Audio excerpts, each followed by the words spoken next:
ده ته په خپله دا پته نشتي چې دا کوم کار چې زه کومه د مانځه نه بعد په تندي باندې لاس کېده او یا قوي وایه دا بدعت دی د سره په شریعت کې نشتي دې ته بل منع کول پرېږده دی بل ته ښی ویې کوئ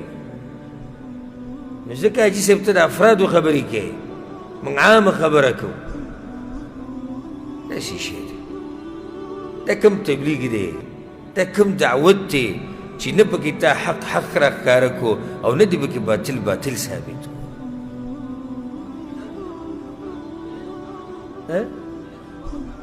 څنګه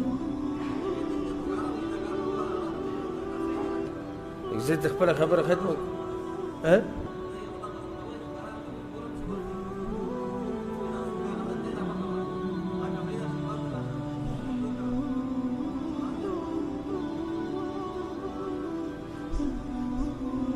ته به د خپلې مسلې وضاحت بیا وروسته ماته وکړي بل ته د افرادو خبره کوې ماته ته چې ته په خپله تلی تا به نصیحت کړی که نه ته د افرادو خبره کوې چې زه تلی زه تا ته د یو مسلې بنیاد بیانوم بل دلته ډایرکټ ماته دا مه وایي چې تا زموږ هغه تبلیغیان یاد کړو زه دلته مسله بیانوم حق د باطل سره ګډوډ کول یو سړی راپاسې وایي زه یاد کړم دا راته هم ووایم چې کوم سړی یو مسله واوري وایي چې زه یې یاد کړم په ده کې یي ځکه پرې خفه کېږي لکه اوس زه دا ووایم شرک مه کوئ شرک ښه شی نه دی یو راپاسي شیخ صاحب څه شرک موږ خو شرک نه کوو ته موږ ته لګیا وې دې ولې غوسه شو ده کې چلي دا مسلې د اوسه پورې چې اکثر راښکاره کړي موږ د الله په توفیق سره خلک وایي ته نوي مسلې بیانې دا نوي نه دي دا ټولې هغه زړې مسلې دي چې لپاره 1400 کاله مخکې قرآن او حدیث کې دا راغلي دي خو نوي دي خلکو ته ګناه نشته دوی ته نوي په دې ښکاري چې اول پیر یو سړی 50 شپېته کاله ناروا کار کوي بدعت کوي چا ورته ویلي هم نه دي چې ستا دا کار ناروا دی او زه ورته ووایم ستا دا کار ناروا دی نو دی به په اسانه ومني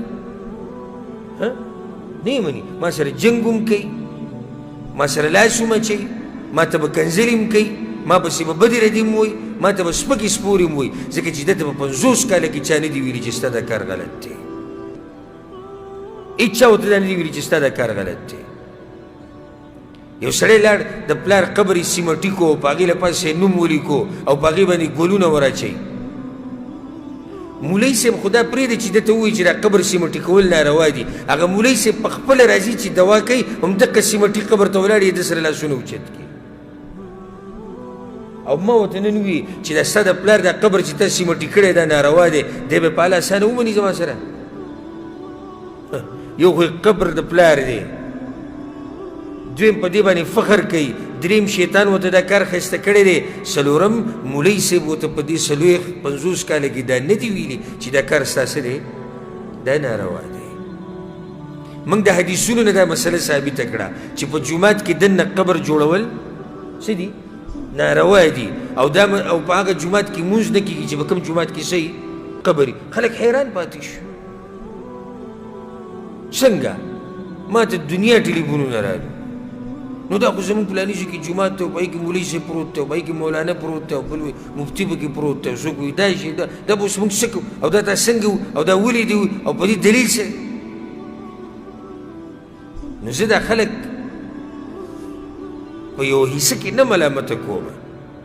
لږ ساعت لی نه ملامته کوم اگر که ملامته دي خو لږ ساعت لی نه ملامته کوم په دې کې چې دې غریبانو ته مولیانو دا حق راښکاره کړی نه دی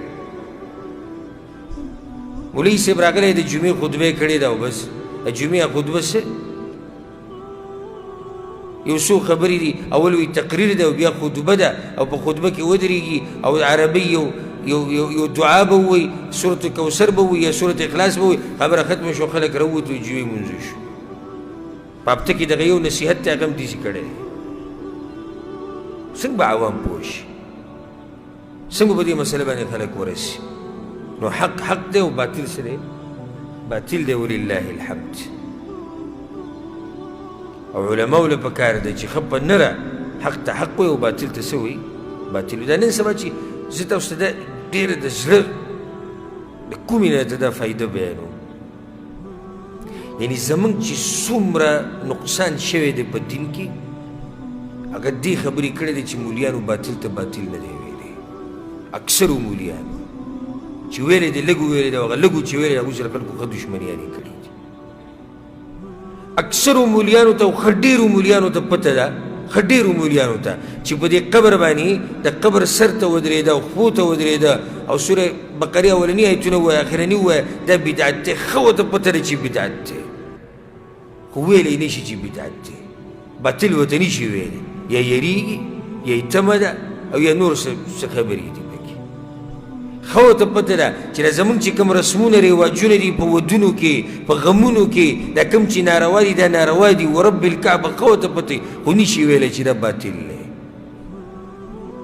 ښه ورته پته چې پلاني مولوي صاحب په منبر باندې چې دا کومه خبره وکړه غلطه ده خو نه شي ویلی ځکه چې مولوي صاحب دی بیا به خلک وایي چې تا مولوي صاحب خبرې ته غلط وایي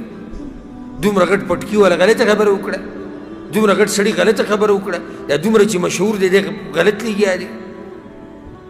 ښه په نره باطل ته باطل ویل پکار دي که څوک خوشحالېږي او که څوک خفه کېږي دې ته ونه ګورو چې خلک خوشحاله شي خلک خوشحاله الله خفه کې الله سره دشمني کې الله خوشحاله که خلق بدنم خوشحاله شي او الله بدنم څه شي خوشحاله بشي ډېر احتیاط حق او باطل نن سبا خلک ګډوډ کوي او خپل باطل پیچلوي یو دوه خبرې به حق وکړي یو دوه خبرې به څه وکړي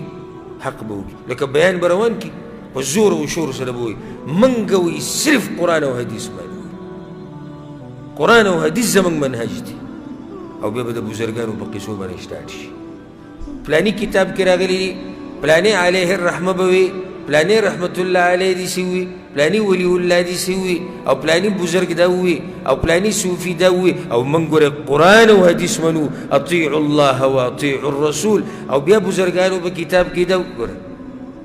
حق پکې شتي د غایت حق وي چې اطیعوا الله واطیعوا الرسول خو سره باطل ګډوډ کوي نو عوام غریبانان پوهه نشو د ده په باطل باندې هغوی دا سوچ کو چې یاره دا باطل چې دی کوم بیاني دا به هم دغه حق سره وي نو ډېر احتیاط به کوئ په دې باب کې